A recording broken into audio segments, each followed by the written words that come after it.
بعض لوگوں کے مائنڈز میں یہ خیال ہوتا ہے کہ دعا کس وقت زیادہ قبول ہوتی ہے۔ ہم دعائیں مانگتے تو ہیں لیکن ہماری دعائیں قبول نہیں ہوتی۔ اللہ تبارک و تعالیٰ قرآن کریم میں خود ہمیں دعا مانگنے کا ترغیب دے رہے ہیں۔ ادعونی استجب لکم، اے میرے بندو مجھ سے دعائیں مانگو، میں تمہاری دعاؤں کو قبول کروں گا۔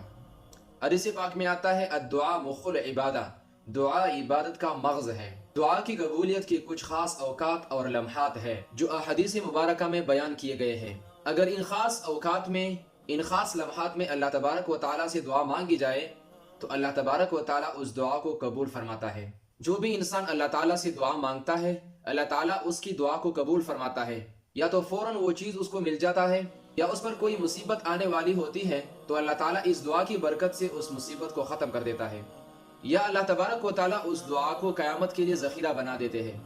قیامت کے دن ایک شخص اپنے نامہ اعمال میں بہت ساری نیکیاں دیکھے گا تو وہ پوچھے گا کہ یہ کس وجہ سے میرے عمل نامے میں اتنی زیادہ نیکیاں آئی ہے، یہ نیکیاں تو میں نے کی نہیں ہے۔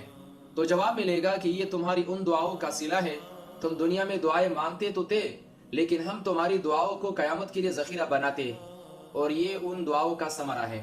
حدیث مبارکہ میں حضرت ابو امامہ رضی اللہ تعالیٰ عنہ سے مروی ہے کہ انہوں نے نبی پاک علیہ الصلوۃ والسلام کی خدمت میں عرض کیا، اے اللہ کے حبیب دعا کس وقت زیادہ قبول ہوتی ہے؟ آپ علیہ الصلوۃ والسلام نے ارشاد فرمایا، شب آخر میں، یعنی رات کے آخری حصے میں، اور فرض نماز کے بعد۔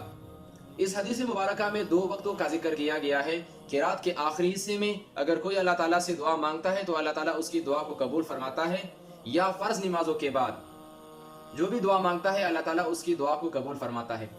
اس کے علاوہ بھی اور اوقات ہے کہ اگر ایک انسان ان اوقات میں اللہ تعالیٰ سے دعا مانگتا ہے تو اللہ تعالیٰ اس کی دعا کو قبول فرماتا ہے۔ نماز کے فوراً بعد انسان اللہ کے قریب ہوتا ہے، دل نرم اور ذہن اللہ کی طرف مائل ہوتا ہے، اور یہی کیفیت دعا کی قبولیت کے لیے بہترین سمجھی جاتی ہے۔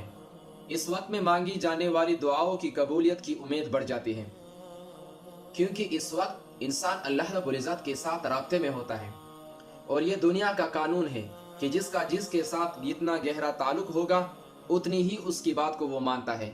فار ایگزامپل، کوئی کسی منسٹر کا گہرا دوست ہے، اس کے ساتھ گہری دوستی ہے، گہرا تعلق ہے، تو اگر یہ اپنے دوست کے پاس کوئی حاجت، کوئی ضرورت لے کر جائے گا تو منسٹر اس کی بات کو ضرور مان لے گا، کیونکہ تعلق گہرا ہے، کنیکشن مضبوط ہے، تو اس کنیکشن کی بنیاد پر وہ اس کی بات کو مان لے گا۔ اسی طرح اللہ تبارک و تعالیٰ کے ساتھ انسان جتنا رابطے میں ہوگا، جتنا اللہ کے قریب ہوگا، اتنی ہی اللہ تعالیٰ اس کی نداؤں کو سن لے گا، اتنی ہی اللہ تعالیٰ اس کی ضروریات اور حاجات کو پورا فرما دے گا۔ اسی طرح رات کے آخری حصے یعنی تہجد کے وقت، جبکہ اللہ کے خاص بندے اللہ کی رضا حاصل کرنے کے لیے عبادات میں مصروف ہوتے ہیں، اور اللہ تعالیٰ اس وقت اپنے خاص بندوں کو رحمت اور قرب عطا فرماتا ہے۔ حدیث مبارکہ میں ہے کہ اللہ تعالیٰ رات کے آخری حصے یعنی تہجد کے وقت آسمانی دنیا پر نزول فرماتا ہے اور کہتا ہے، کون ہے جو مجھ سے مانگے اور میں اسے عطا کروں؟ کون ہے جو مغفرت طلب کرے اور میں اسے بخش دوں؟ اور جب ایک انسان ان اوقات میں صدق دل اور اخلاص نیت کے ساتھ رو رو کر دعائیں مانگتا ہے تو اللہ تبارک و تعالیٰ بند دروازوں کو کھول دیتا ہے۔ اللہ تبارک و تعالیٰ صرف اپنے بندوں کو دیکھتا ہے کہ اے میرے بندو، جب تم پر کوئی مصیبت آئے، تمہیں کوئی تکلیف پہنچے، تمہاری کوئی حاجت ہو، کوئی ضرورت ہو، تو تم مجھ سے مانگ کر تو دیکھو۔ اللہ تعالیٰ مانگنے پہ خوش ہوتا ہے، ناراض نہیں ہوتا، اور نہ مانگنے پہ ناراض ہوتا ہے۔